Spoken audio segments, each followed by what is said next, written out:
আসসালামু আলাইকুম বন্ধুরা, আশা করি আপনারা অনেক ভালো আছেন। আমরা অনেক ভালো আছি। আজকে এসেছি স্কুল থেকে, রান্না করতে মন চাচ্ছে না। এই যে চলুন এখন কি করি, সব কিছু মাখিয়ে চুখিয়ে রান্না করব সবজি খিচুড়ি। তো একটা সবজি ঝটপট করে কেটে নিলাম, আর সবজি সব ময় মশলা সব কিছু একত্রে দিয়ে তারপরে কিন্তু রান্না করব সবজি খিচুড়ি। সব মশলাটাই দিয়ে দিচ্ছি অল্প অল্প, একদম হাতে মাখিয়ে তারপরে আমি বসিয়ে দিব রাইস কুকারে, হয়ে যাবে। দেখতে থাকুন। অনেক কিছুই দিলাম এখানে, মিষ্টি আলু, মিষ্টি লাউ, টমেটো, কাঁচামরিচ, পেঁয়াজ সব ময় মশলা দিয়েছি এখানে। তারপরে রান্না করব।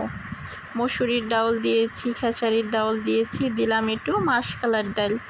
মাসকালার ডালটা দিলে একদম ঘন হয়, সুন্দর ভালো লাগে। আর এই যে দেখুন হয়ে গেছে, কিছুক্ষণের ভিতরেই নামিয়ে ফেলাবো। এই যে সবজি খিচুড়িটা কিন্তু খুবই সুন্দর হয়েছে দেখতে।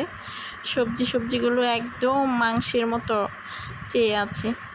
আমার কাছে কিন্তু সবজিটা এমনিই ভালো লাগে, আর যদি সবজি খিচুড়ি হয় তাহলে তো কোনো কথাই নেই। এই যে, আর বিশেষ করে বাচ্চাদের এগুলা খেলে অনেক উপকার। বাচ্চারা তো সবজি খেতে চায় না, বাচ্চারা সবজির পরিবর্তে সবজির এই খিচুড়িটা রান্না করে খাওয়াইতে পারলে অনেক ভালো, অনেক উপকার হবে। তো এই যে দেখুন আমার মাইশা মামুনিকে দিয়ে দিচ্ছি, আর আমিও খেয়ে নিচ্ছি। আমি কিন্তু চিংড়ির একটা ভর্তা, কালিজিরার ভর্তাটা এক্সট্রা করে রাখি ফ্রিজে, যখন ভালো লাগে খিচুড়ি ভাতের সাথে খেয়ে নিই। তো আজকে চিংড়ির ভর্তা দিয়ে খিচুড়ি, সাথে আছে বেগুন ভাজা, এই দিয়ে আজকে খিচুড়ি খাওয়া হচ্ছে। আর অনেক স্বাদ লাগছে, ভালোই লাগছে। কার কার পছন্দ বলুন তো এসব খাবার।